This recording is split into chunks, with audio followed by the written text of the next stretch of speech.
अस्सलामु अलैकुम दोस्तों, कैसे हो? उम्मीद है कि सब खैरियत से होंगे। अल्लाह आप लोगों को ऐसे ही खुश रखे। चलिए आज की सच्ची कहानी की तरफ बढ़ते हैं। आज मैं आपको एक सच्ची कथा, एक सच्ची कहानी जो मराठी भाषा से ट्रांसलेशन की गई है और एक सच्ची कथा है। इसमें कुछ हिंदी के अल्फाज शब्दों का प्रयोग किया गया है, लेकिन आसानी से आपको समझ में आ जाएगा और जीवन के प्रतीक एक नया दृष्टिकोण आपको प्राप्त होगा। यानी जिंदगी का एक नया फलसफा आपको समझ में आएगा। इसलिए गौर से सुनना और पूरा सुनना। एक डॉक्टर साहब थे जो भिखारियों, फकीरों और भीख मांगने वालों के लिए सेवा भाव से काम किया करते थे। वो अपनी कथा, अपनी कहानी सुनाते हुए कहते हैं कि मैं हमेशा की तरह आज भी परिसर के बाहर बैठे भिखारियों की मुफ्त स्वास्थ्य की जांच में मसरूफ था। यानी मेडिकल उनका कर रहा था। फ्री में जांच और मुफ्त में मिलने वाली दवाइयों के लिए सभी भिखारी और फकीर बाहर कतार में भीड़ लगाए हुए खड़े थे। अचानक मेरा ध्यान एक बुजुर्ग, एक बाबा की तरफ गया जो करीबी एक पत्थर पर बैठे हुए थे।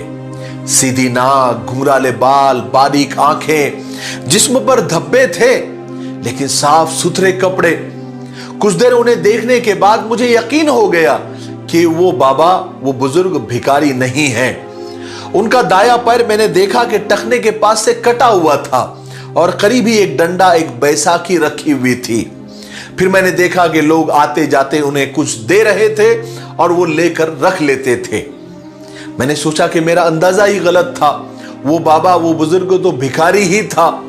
मैं जल्दी से उनकी तरफ बढ़ा तो कुछ लोगों ने मुझे आवाज लगाई कि उसके करीब मत जाओ डॉक्टर साहब, वो बूढ़ा पागल है। लेकिन मैं उन सारी आवाजों को नजरअंदाज करते हुए उनके करीब गया। सोचा कि वो जैसे दूसरों के सामने हाथ फैला रहे हैं वैसे ही मेरे सामने भी हाथ फैलाएंगे। लेकिन मैं यहां भी चूक गया। मेरा अंदाजा गलत हुआ। उन्होंने मेरे सामने हाथ ही नहीं फैलाया। मैंने उनसे कहा कि बाबा, आपको कोई परेशानी है? मेरे पूछने पर वो अपने बैसाखी के सहारे धीरे से उठते हुए बोले, good afternoon doctor, I think I have some problem in my right eye. इतनी अच्छी अंग्रेजी सुनकर तो मैं हैरान हो गया। फिर मैंने उनकी आंखें चेक की। मैंने कहा कि बाबा, तुम्हारी आंखों में मोतियाबिंद है और उसका ऑपरेशन करना पड़ेगा।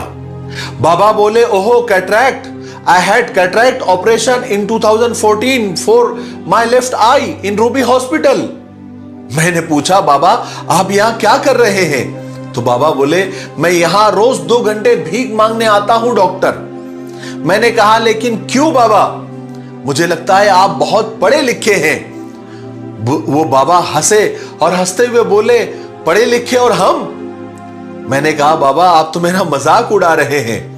तो बाबा बोले, oh no doctor, I am sorry if I hurt you. मैंने कहा, हर्ट की कोई बात नहीं है बाबा, लेकिन मेरे कुछ समझ में नहीं आ रहा है। बाबा ने कहा, समझकर क्या करोगे डॉक्टर? अच्छा ठीक है, चलो हम उधर बैठते हैं, वरना लोग तुम्हें भी पागल समझेंगे। ये बोलकर बाबा जोर जोर से हंसने लगे। फिर करीब ही हम एक वीरान सी टपरी के पास जाकर वहां पर बैठ गए। फिर बाबा ने अपनी कहानी मुझे सुनानी शुरू की। बाबा कहने लगे, well doctor, I am mechanical engineer. बाबा ने अंग्रेजी में शुरुआत की थी। कहने लगे कि मैं एक कंपनी में सीनियर मशीन ऑपरेटर था। एक नए ऑपरेटर को सिखाते हुए मेरा पैर मशीन में फंस गया था और ये बैसाखी मेरे हाथ में आ गई। हालांकि कंपनी ने इलाज का सारा खर्चा दिया और अच्छी खासी रकम भी मुझे दी, लेकिन मुझे घर पर बिठा दिया क्योंकि लंगड़े बैल को कौन काम पे रखता है सर। फिर मैंने उन पैसों से एक छोटा सा वर्कशॉप डाला, अच्छा घर लिया। मेरा बेटा भी मैकेनिकल इंजीनियर है। वर्कशॉप आगे बढ़ा तो उसने एक छोटी सी कंपनी डाली। मैं तो चकरा गया। मैंने कहा बाबा फिर आप इस हाल में यहां कैसे? बाबा ने कहा मैं किस्मत का शिकार हूं।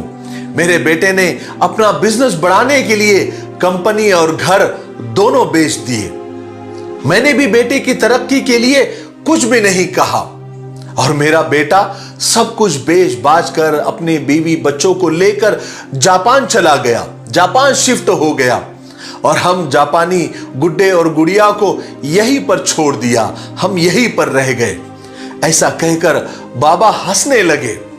किसी इंसान की दर्द भरी हंसी कैसे हो सकती है, वो मैंने बाबा को देखकर पहली बार तजुर्बा किया। मैंने कहा बाबा आपके पास तो इतना हुनर है कि आप जहां पैर मारो, जहां लात मारो, वहां पानी निकाल सकते हो।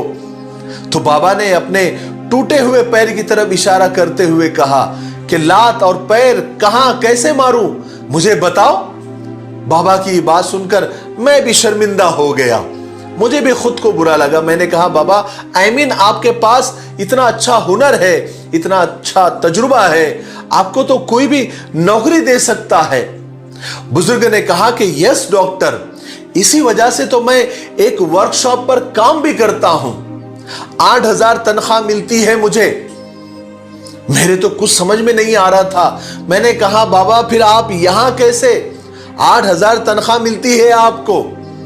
तो बाबा बोले डॉक्टर साहब बेटे के जाने के बाद मैंने एक चौल में पतरे का एक घर किराए पर लिया हुआ हूं। वहां मैं और मेरी बीवी रहते हैं।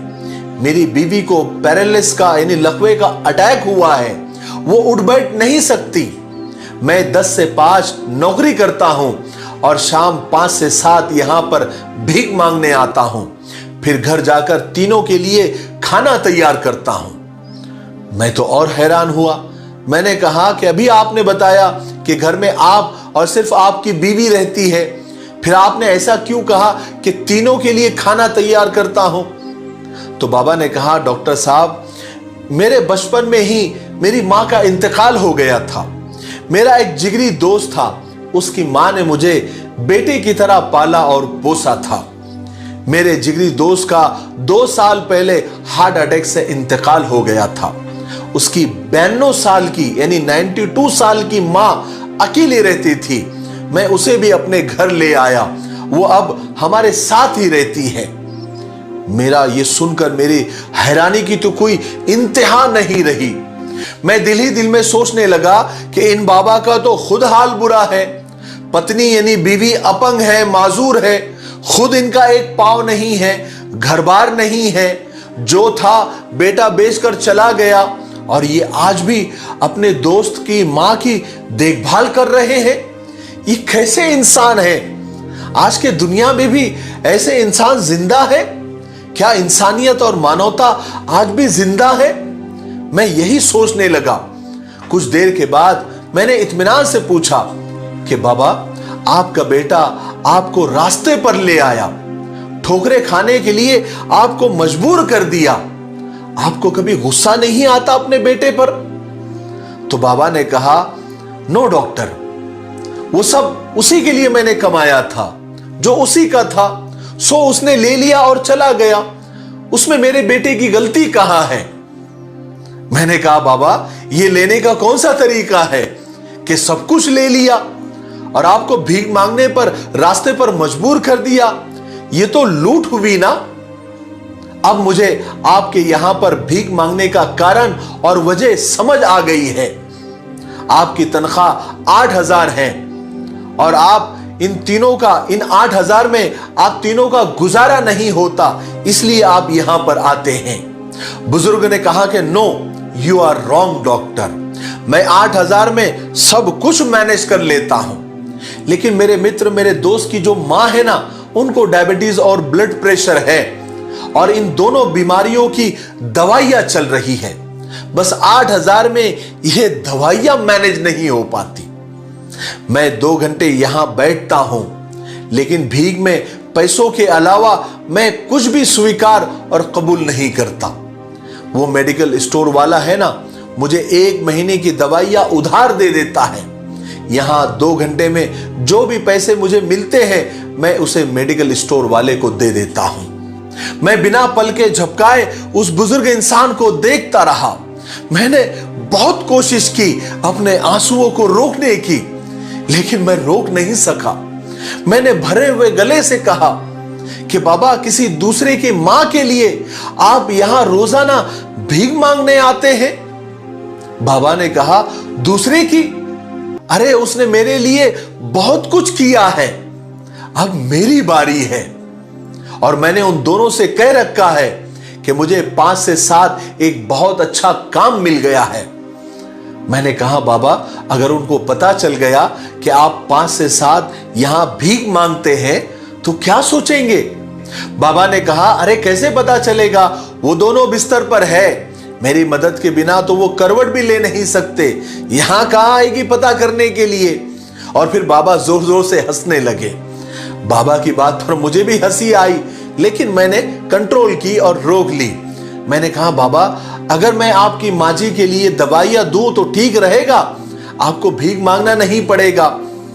तो बाबा बोले कि डॉक्टर साहब, आप भिखारियों के लिए काम करते हैं, उनकी मदद करते हैं, माँ जी के लिए आप दवाइयां देंगे तो माँ जी भी भिखारी कहलाएंगी। मैं अभी समर्थ हूं, मजबूत हूं, उनका बेटा हूं, मुझे कोई भिखारी कहे तो चलेगा, लेकिन कोई माँ जी को भिखारी कहे यह मुझे मंजूर नहीं। ये कहते हुए बाबा उठे और उठते हुए कहने लगे, ओके डॉक्टर, अब मैं चलता हूं, घर पहुंचकर मुझे सबके लिए खाना भी बनाना है। मैंने बाबा से निवेदन किया कि बाबा, भिखारियों का डॉक्टर समझकर नहीं, अपना बेटा समझकर अपनी दादी के लिए मेरी दवाइयां स्वीकार कर लो, कबूल कर लो। बाबा ने फौरन मेरा हाथ छोड़ दिया और हाथ छुड़ाकर बोले कि अब इस रिश्ते में मुझे मत बांधो प्लीज, एक गया है हमें छोड़कर, आज तुम भी ख्वाब दिखाकर तुम भी छोड़कर चले गए तो फिर हमारा क्या होगा? अब सहन करने की और बर्दाश्त करने की ताकत मुझ में नहीं है। ऐसा कहकर बाबा ने अपनी बैसाखी संभाली और जाने लगे, और जाते हुए अपना एक हाथ मेरे सर पर रखा और भर्राई हुई आवाज में मुझसे कहा कि अपना ख्याल रखना। शब्दों से तो, अल्फाजों से तो उन्होंने अपना बेटा बनाने से इनकार कर दिया था, लेकिन उनके सर पर रखे हाथों की गर्मी ने मुझे बता दिया था कि उन्होंने इस रिश्ते को स्वीकार और कबूल कर लिया था। मेरे भाइयों, बहनों और दोस्तों, हमारे माँ बाप हमारी दौलत के नहीं, हमारी तवज्जो के मोहताज होते हैं। इसलिए अपने माँ बाप को वक्त दिया करो, उनके पास बैठा करो, उनकी खैरियत पूछा करो, उनकी दुआएं लिया करो। 90% लोग अपने माँ बाप की दुआएं नहीं लेते, लेकिन हर पीर फकीर से दुआएं करवाते फिरते हैं। मेरी बात याद रखे, माँ बाप से बढ़कर कोई पीर फकीर नहीं होता। जब से लोग माँ बाप की इज्जत कम करने लगे हैं, तब से अपने दामन में दुआएं कम और दवाएं ज्यादा भरने लगे हैं। आखिर में 2 लाइन कहकर अपनी बात को खत्म करता हूं कि अपनों के दरमियां सियासत फजूल है, मकसद ना हो तो बगावत फजूल है। रोजा, नमाज, ज़कात, खैरात हो या हज, माँ बाप अगर खुश ना हो तो इबादत फजूल है। मुझे उम्मीद है कि आज की सच्ची कथा, आज की सच्ची कहानी से हमको बहुत कुछ सीखने को मिला होगा। अगर आपको ये वीडियो अच्छा लगता है तो इसे ज्यादा से ज्यादा शेयर करें, लाइक करें और अच्छे अच्छे कमेंट करके हमारे हौसले को बढ़ाते रहें। और मेरे लिए, पूरी उम्मत के लिए और पूरी इंसानियत के लिए खैर और भलाई की दुआ करते रहें। अस्सलामु अलैकुम व रहमतुल्लाहि व बरकातुहू।